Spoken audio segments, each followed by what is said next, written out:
नमस्कार, तुम्ही पाहताय लाईव्ह महाराष्ट्र झोन न्यूज आणि सध्या आपण माढा तालुक्यातील भेंड या ठिकाणी उपस्थित आहोत।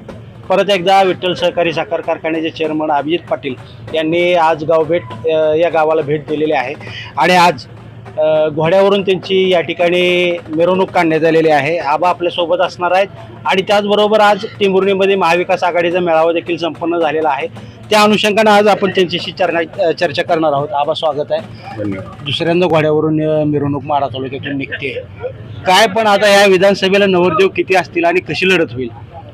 खरं तर माझ्यासारख्या सामान्य पोराला, एका शेतकऱ्याच्या पोराला आज जर त्या ठिकाणी घोड्यावरून त्या ठिकाणी मिरवणूक काढतात तर ही माझ्यासाठी स्वाभिमानाची, माझ्या अभिमानाची आणि माझ्यासारख्या कार्यकर्त्याच्या सन्मानाची गोष्ट आहे। आणि हे मला त्या ठिकाणी भेंड असतील, आज बेंबळे असेल, आज ज्या गावात त्या ठिकाणी मिरवणूक काढण्यात आली, ह्या गावाचं जे प्रेम आज माझ्यावरती बघायला मिळते हे खऱ्या अर्थानं ते विठ्ठल सहकारी साखर कारखान्याच्या सभासदांनी त्या ठिकाणी विठ्ठलला निवडून दिलं आणि विठ्ठलच्या कारखान्याच्या मुळे जिल्ह्याची दराची स्पर्धा लागली आणि म्हणून त्या ठिकाणी माझ्यासारख्या कार्यकर्त्याचा सन्मान होतोय। हे श्रेय सगळं विठ्ठलच्या सभासदांचं आहे। तुम्ही 3500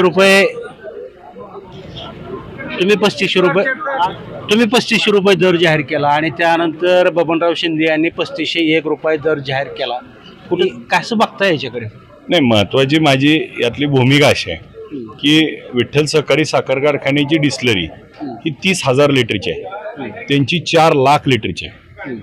त्यामुळं त्यांच्या कॅपॅसिटी आणि आपला 8,000 टनाचा आहे, त्यांचा 13,000 टनाचा आहे। आपल्या कोजन त्यांच्या दुप्पट आहे। आज आपण कर्जात आहे, अडचणीत आहे, तो एकदम फर्मात आहे। त्यामुळं मला असं वाटत होतं की त्या ठिकाणी आपण 3500 म्हणल्यावरती 4,000, 4,500, 5,000 जरा म्हणतील, मला बी जरा मजा येईल, पण काय नाही आली। 1 रुपया म्हणल्यामुळं काय झालं की तालुक्यामध्ये नव्हे तर त्यांच्याबद्दल आदर करणाऱ्या लोकांमध्ये देखील कुठंतरी शंका निर्माण व्हायला लागली।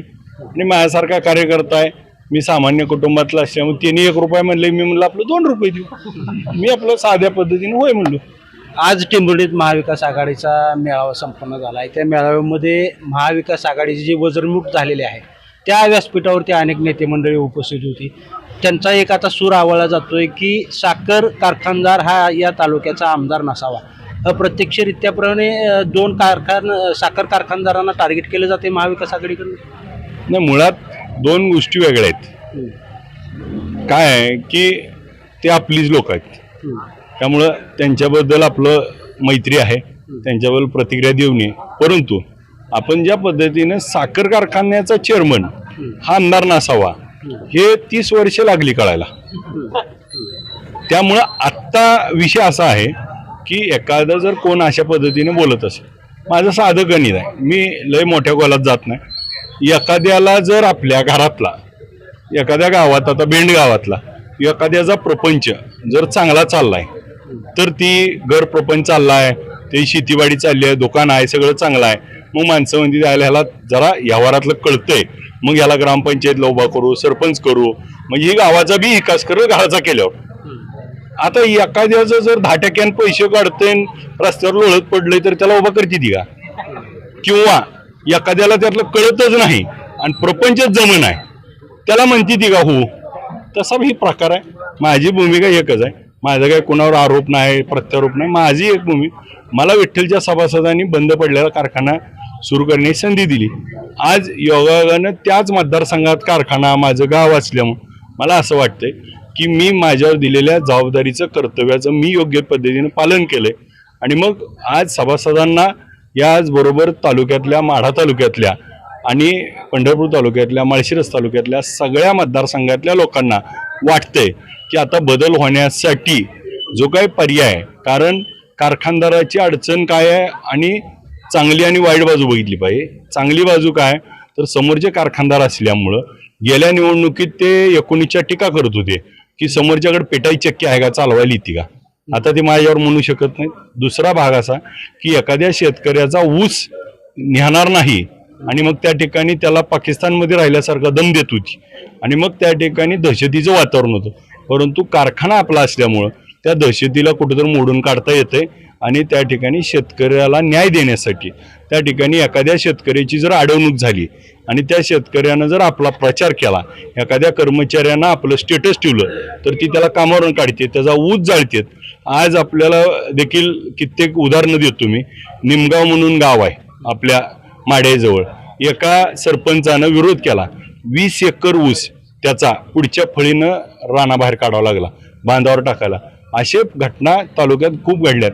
त्यामुळे शेतकरी त्या ठिकाणी दहशतीखाली आहे आणि मग ती दहशत मोडायची असेल तर त्याला सकारात्मक औषध द्यावं लागेल. जर तुम्ही कारखाना तर हा कारखाना, ऊस ऊस, दर दर, काटा काटा, ही ज्यावेळेस स्पर्धा निर्माण होईल त्यावेळेस दोघातला योग्य उमेदवार कोण आहे हे सगळे मतदार सुज्ञपणे निवडतील. कालच्या लोकसभेत असेल, या देशामध्ये असेल, 543 खासदार पैकी 284 खासदार हे पहिल्यांदा निवडून आले. त्याचं कारण असं होतं की त्यांना संधी मिळाली नवीन माणसाला. तर हा परिवर्तनाचा काळ आहे, तर नक्की परिवर्तन होईल. उद्याच्या काळात ज्याचं घर प्रपंच चांगला चालवता आलाय त्यालाच उद्या काळात संधी देखील गाव देतं. तसं ज्याला आपला कारखाना यशस्वी करता आला असेल त्याला देखील तालुका संधी देतं. आणि खूप अशी उदाहरणं आहेत जिथं कारखान्याच्या चेअरमनला संधी दिली जाते. आज हा अपवादात्मक परिस्थिती आहे की आमच्या सहकाऱ्यांकडे कारखाना नसल्यामुळं असे काहीतरी चर्चा होत असं, पण मी त्या गोष्टीला दुजोरा देतो. तेच माझे सहकारी आहेत, त्यामुळे त्यावर त्यांची माझी काही कमेंट नाही. पंढरपुरातील नेत्यांनी पैसे आपणच द्यायचे, सत्कार आपणच करून घ्यायचे, असं एक स्टेटमेंट मागच्या आठवड्यात केलं होतं. त्याचं सुद्धा त्या स्टेटमेंटची आज मान ओढली गेली की कार्यक्रम पैसे देऊन करून घ्यायचे आणि सत्कार सोय करून घ्यायचे. पैसे कुठून येतात या वक्तव्याकडे कसं पाहताय? साधी गोष्ट आहे. आता भेंडवाली शेजारी उभारलेत, माझी झाल्यावर यांची बाईट घ्या की गोडा आणायला मी पैसे दिले का? आता यांचं प्रेम माझ्यावर होतं आलंय, आता त्यांच्यावर प्रेमच करू नाही कोण. आता गडी चांगला दिसल्यावर ते बरोबर ती करतील. त्याला आता त्यांच्या अडचण आहे ती दिसत नाही, मी काय करू? त्यांची अडचण आता माझ्यावर काय सांगा. राहायला काय बोलणाऱ्याचं लय लय मनावर घ्यायचं नाही. आपलं आपण काम करत राहायचं. आपण आपलं काम करत राहिलं, आपलं काम बोललं पाहिजे. बोलण्याला काय, काम बोललं की नक्की भविष्यात लोक त्या ठिकाणी संधी देतात. तर आपल्यासोबत विठ्ठल कारखान्याचे चेअरमन अभिजित पाटील होते, जे माढा विधानसभेसाठी इच्छुक आहेत आणि आज त्यांनी माढा तालुक्यातील भेंड या ठिकाणी गावभेट दौरा केलेला होता आणि आज त्यांची सुद्धा परत एकदा घोड्यावरून मिरवणूक या ठिकाणी काढलेली आहे. काम केलं तर निश्चितपणाने कामाचं कौतुक केलं जातं आणि त्याचं मतात रूपांतर होईल असं त्यांना वाटतंय. लाईव्ह महाराष्ट्र झोन न्यूजसाठी मी रमेश शिरसट, भेंड.